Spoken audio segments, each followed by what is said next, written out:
Radha Swami's done so much work especially in Bombay, all around the world, but in Bombay, every year we take a group of students on pilgrimage. The outreach that ashram alone does is 210,000 plates of food go out today. It's even hard to even fathom 200,000 meals, but somehow incredibly organized, happening every day. He's established an orphanage, a hospital.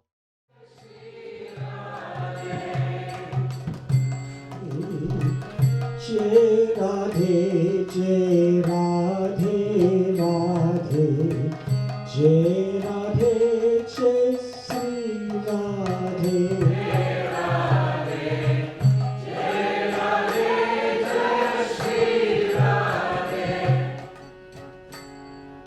Nava Nava Rangi, Nava Latribangi, Shama Surangi, Sri Krishna Tarwa. Jai Radhe, Jai Radhe, Radhe, Jai Radhe, Jai Radhe, Jai Sri Radhe.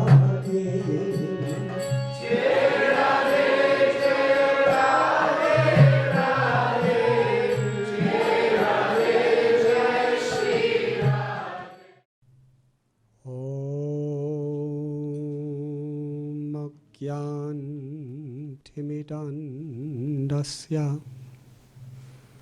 Jnananjanachalakaya Chakshurun Militam Jena Tasmai Sri Gurave Namaha. Hare Krishna, Hare Krishna, Krishna Krishna, Hare Hare, Hare Rama, Hare Rama, Rama Rama, Hare Hare. I am very grateful for this opportunity to be with all of you this evening. I didn't have a map. I didn't have any money. But I had faith that if I just keep hitchhiking in the eastern direction, someday I would hit India. So many people asked me to write this book over about 35 years, and I always said no. I thought it was an act of arrogance to write about me. And I was thinking, if I actually tell what really happened, no one will believe it. But then one of my dearest friends, Bhakti Tirtha Swami, on his deathbed, he made me promise that I would write the book. He said it would be arrogant to not write it if it will help people. And after promising him, he looked up at me, he said, "You cannot lie to a man on his deathbed. You must write it and publish it." Anyways, I was emotional in those days, so I made the promise. What I experienced is whoever we are, if we really tune in to accessing grace, to accessing wisdom, it can be revealed to us in the most incredible ways. I'd just like to tell you a couple little stories. One, Kailash Baba.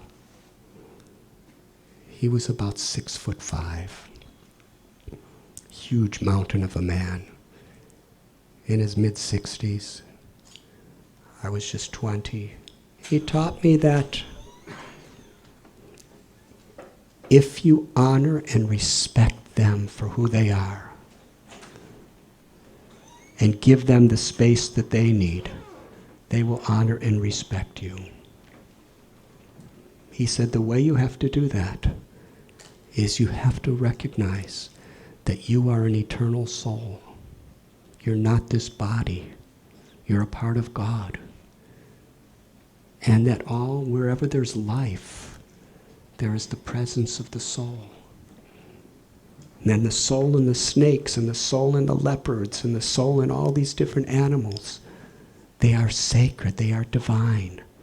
They are your brothers and sisters. And there's nothing to fear of them. Love them, honor them. He taught me how to go to villages and beg, and to do it with integrity and dignity, not as a beggar, but as a person who's sincerely seeking the truth. And please listen carefully. He did not speak a word of English, and I did not speak Hindi, his languages. Everything he taught me was either through a point of the finger, a gesture of the hand, a raising of the eyebrow, a glance, explaining things. It wasn't the language. It was the connection of our hearts. He really wanted to teach me, and I really wanted to learn. I lived with one of the greatest woman saints of the day. Her name was Anandamayi Ma. A couple lessons she taught me that I'll never forget. I write about it in The Journey Home. She said, love is everlasting forgiveness. It took me years to meditate on that, what that really means. And then in studying the lives of so many saints, of so many different traditions, that's the quality of people who really connect to that divine love, is everlasting forgiveness. And she told me that God sends sorrow for the purpose of removing all sorrows from you forever. God sends challenges and obstacles for the purpose of removing all challenges and obstacles forever. In other words, if we see it in that vision, she was saying, if you see the grace of God in every situation, you grow and you're liberated. It's not a question of what we've done in the past or who we are now. It's a question of, do we want to connect? Do we want to focus? And where there's just that sincerity, a divine power beyond our own facilitates everything. This chanting of the holy names is a very simple way of tuning in to the grace, the love, and the ecstatic nature of who we are. The journey home is a story of how I learned the same lessons, really, that each and every one of us could learn just living right here in New York City, if we just open our hearts. And I thank you very much.